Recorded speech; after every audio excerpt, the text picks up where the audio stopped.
general use on both hard and soft pad types. For sensitivity, I use my normal range of 40 to 50 cm per 360. For skates, I tested both the included stock skate types and some aftermarket skates, but I mainly used the full-size stock skates over my testing as they performed quite well. For firmware, I tested my ASIM on the 1.0.39 firmware, the latest version available at the time of my review, and since the ASIM uses a PAW 3950 sensor, I utilized a -4° sensor tilt on the mouse over my testing, just as I did when I reviewed the Fenrir Max.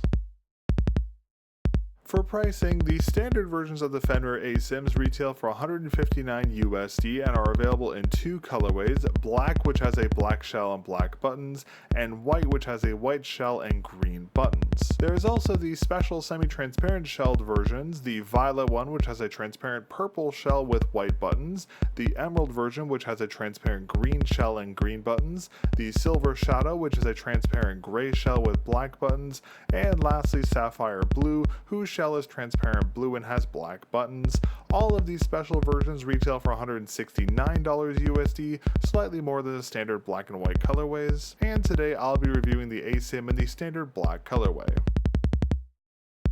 For unboxing, just as is seen with many of G-Will's previous mice, including the Fenrir Max, the Fenrir ASIM includes a bunch of accessories which gives the ASIM, and G-Will's other mice for that matter, the best unboxing experience you'll find on the market. But before we talk about what's inside the box, I do need to yet again critique the Fenrir's packaging, as sadly it is still using the same AI generated art we've seen G-Will's use before. Now I've repeated myself far too many times when it comes to this art choice here, so I'm not going to talk about this much, but I will say that I wish the Fenrir ASIM and all of G-Will's other mice for that matter just use black boxes or art drawn by a person rather than this AI generated slop they keep using for their packaging art. But box art aside, inside the box we'll find the expected accessory package, a sheet of pre-cut grip tapes which are the same modular type we saw included with the Max, and the expected gray carrying case. Inside the carrying case we have two USB A to C cables, a gray one which is a thinner, more flexible type, and a black one which is a more rigid, thicker cable.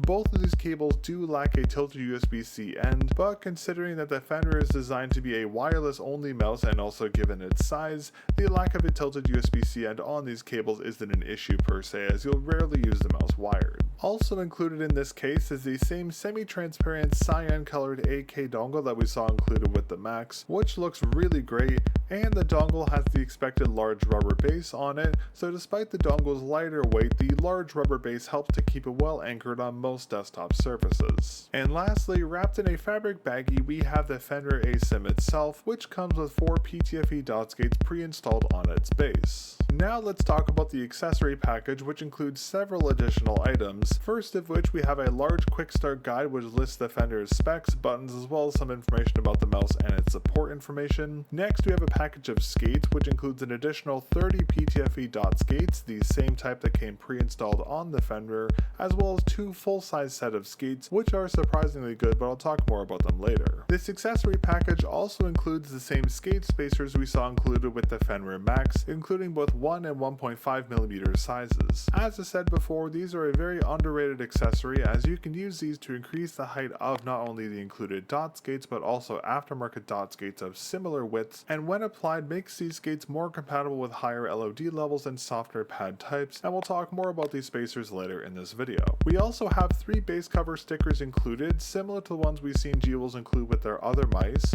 which you can use to cover the Fenrir's hollow base, creating a barrier that prevents debris from getting inside the mouse. This is particularly nice to see, as not only is the shell here on the Fenrir ASIM an open design unlike the Max's solid shell, the mouse's battery does have a lot of exposed adhesive on its base as well, and if left uncovered, this adhesive will collect dust and debris quite quickly, so I'd highly recommend using these base cover stickers here on the ASIM. Next we have 2 foam adhesive pads included, the same type as the one that was included with the Fenrir Max, which can be used as replacement battery adhesive pads. So if you end up modding or replacing the Fenrir's battery, since you can't reuse the pad that's on the stock battery, you can use these extra pads to install the new one, so you don't have to rely on heavier double-sided tape for the installation. This again is a great accessory to see included, and I hope that we'll see G-Will's include these extra adhesive pads with their future mice. Now that's all for this accessory package, but as expected for a G-Will's mouse, the mouse comes with extra accessories in the form of a pack of arm sleeves, 4 packs of the G Jewel's lightweight clay and the storage baggie.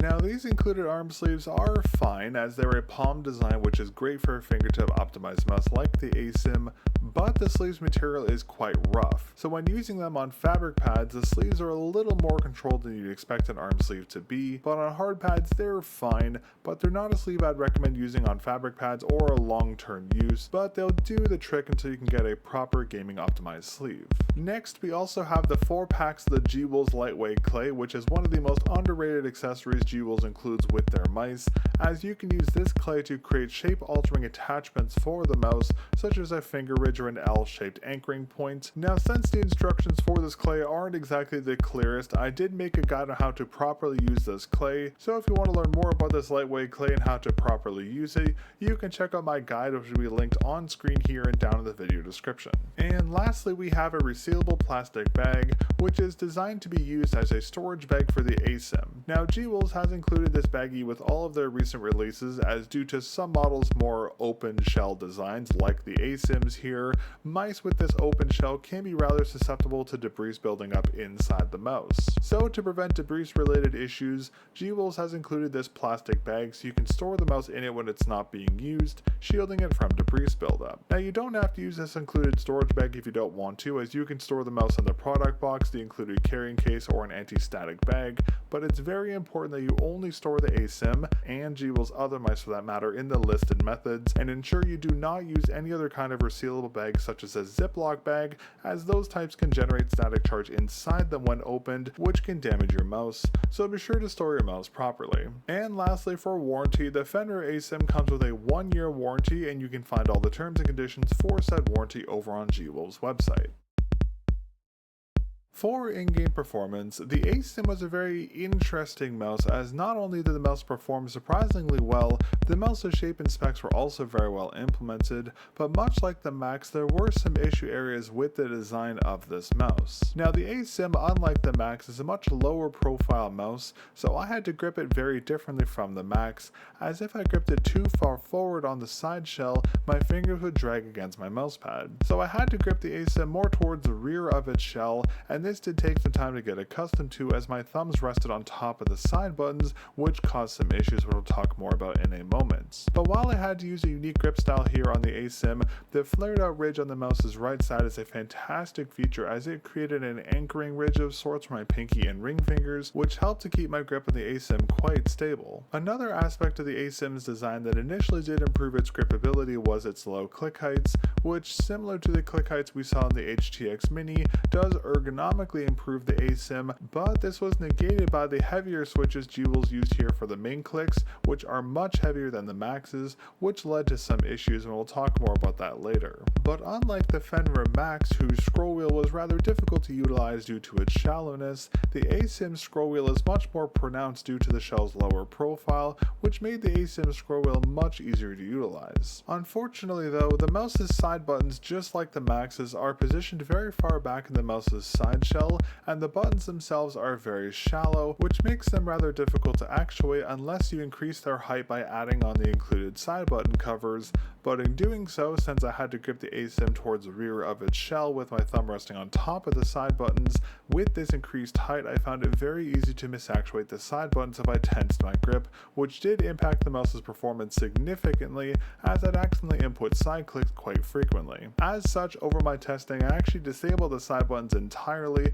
which helped to improve the ASIM's performance, but at the cost of the side buttons functionality. But on a more positive note, the mouse's specs and performance was stellar, as the PAW 3950 sensor is very well implemented and also supported sensor tilting, as I mentioned earlier, which massively improved the usage experience of the ASIM. The mouse's battery life and high polling rates are also very well implemented, as expected for a Jewel's mouse. And in every game I tested the ASIM in, the mouse did perform very well once I got accustomed to the mouse and disabled the side buttons, that is, but the heavier main click switches did prove to be quite a nuisance over my testing, and because of this I found myself favoring the Max, as its taller profile was easier to naturally grip with my hand size, and the main clicks, while they were taller, have a much more manageable actuation weight compared to the ASIM. Now to be fair, many of my gripes with the ASIM are due to its incompatibility with my larger hands, so while this mouse isn't ideal for my hand size, smaller hands will likely have a better usage experience with the ASIM,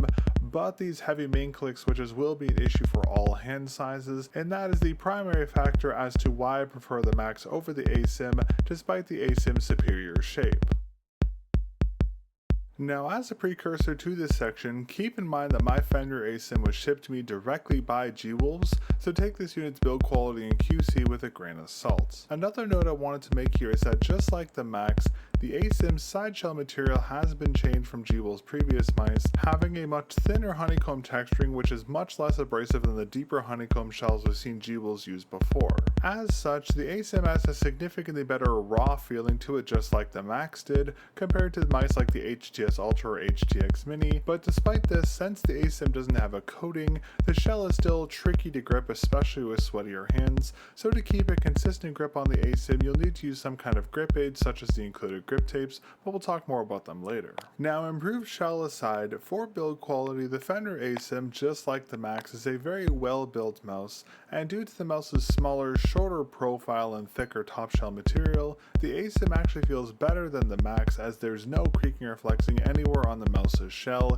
even on the sides where on the Max there was some slight flexing if too much pressure was applied in this area. The ASIM's internal build quality is also fantastic, without any notable issues with the PCB soldering or any of the other internal components, and just like the Max, the ASIM is just as serviceable as its counterpart, so repairing, modding, or cleaning the mouse is very easy, which is very important here on the ASIM due to its more open top shell design. For QC, much like the mouse's build quality, the ASIM's QC is pretty much perfect. Both the main clicks are well implemented with no unevenness in their actuation weights, but they are very heavy as I mentioned earlier. The mouse's side buttons are also well implemented, but they're quite shallow, which does make them a little tricky to grip unless you raise their height with grip tape, which causes other issues, but we'll talk more about that later. And the mouse's scroll wheel, like the Max, is very well implemented, but due to the lower shell profile here, the scroll wheel is much more exposed, protruding from the top shell more, making it much more pronounced and much easier to use than the Max's shallow scroll wheel, which gives the ASIM scroll wheel a full scroll range, and also makes it much easier to utilize as I talked about earlier, which is another great improvement here on the ASIM. For weight, just as we saw with the Fender Max, the ASIM has a very low advertised weight spec, as G-Wolves is estimating that the mouse will weigh a mere 20.4 grams, which is around 2 grams lighter than the Max. But just like we saw on the Max, not only is G-Wolves not listing what configuration this weight spec was based off of, this advertised weight spec is not indicative of the ASIM's true weight, as my ASIM in its stock configuration with 4 dot skates weighs 21.5 grams, with the full-size stock skates it weighs 22.5 grams, and with no skates or grips installed it weighs 21.3 grams. But don't forget that since the shell doesn't have a coating applied to it, you'll need to use grip aids such as the included grip tapes, and even though the grips included with the ASIM are modular, they'll still add between 0.6 and 1.3 grams to the ASIM's overall weight depending on how many of the modular pieces you use on the mouse. So in reality, depending on your configuration, the ASIM will weigh between 22.1, which is 4 dot skates and the half-size grip tapes, to 23.8 grams, which is the full-size skates plus full-size grips, both of which are well over the advertised weight spec G-Wolves is advertising for the ASIM here. So much like the AI box art, I feel like I'm beating a dead horse here again, but I will repeat myself. G-Wolves needs to better communicate the true weight of their mice, as every mouse I've covered from them is a few grams over its advertised weight spec,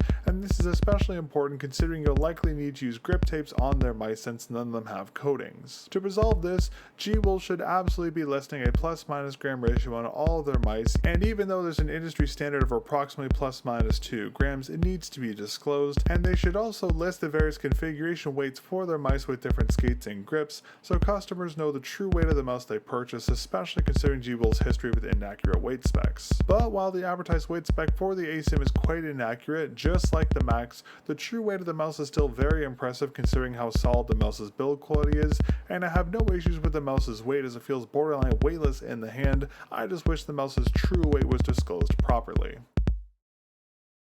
For balancing, the ASIM, similar to the Max, is centrally balanced at the mouse's physical midline, slightly behind the mouse's sensor location. But unlike the Max, which had a wider balancing range, the ASIM's balancing range is much tighter, only ranging 1 centimeter above and below the mouse's physical midline on the X-axis. Now this does mean that the ASIM is a little less flexible when it comes to grip styles than the Max was, and due to the lower profile design, if you have larger hands like mine, you'll likely need to grip the shell more towards the end region as it's the tallest there, which will cause the sensor to feel slightly fast due to it being more forwardly positioned, slightly unbalancing the mouse's feel, but this is only an issue with larger hands like mine. On smaller hands this won't be an issue, but this is something I wanted to mention regardless. For Y-axis balancing, despite the asymmetrical shape of the ASIM, it is still perfectly balanced on its Y-axis with no tilt or bias to the mouse's left or right sides, but just like we've seen on many ultralight G-Wolves mice before,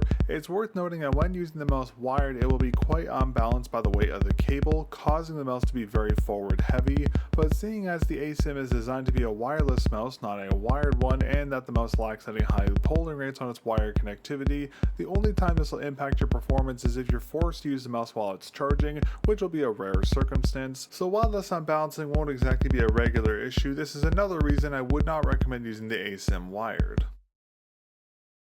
For shell shape and dimensions, the Fenrir ASIM, unsurprisingly given its name, is an asymmetrical mouse having a flared out ledge on the mouse's lower right side which acts as an anchoring or stabilizing ridge, so to speak, that significantly improves the stability when gripping the mouse. Now this shape is right hand optimized as the side buttons are positioned on the left side of the shell, but the mouse is actually usable with left hands as the aforementioned ridge actually works quite well as a thumb anchor or rest, but left-hand users won't have access to side buttons, so while there is some ambidextrousness to the ASIM shell, it is best suited for right-handed use. For dimensions, the mouse measures 75mm long, measured from the tip of the main clicks to the end of the rear shell. For widths, at the shell's top region it measures around 52mm wide at its base and around 54mm wide at its top. At its mid region it measures around 57mm wide at its base and around 58mm wide at its top, and at the ASIM's rear region it measures around 63mm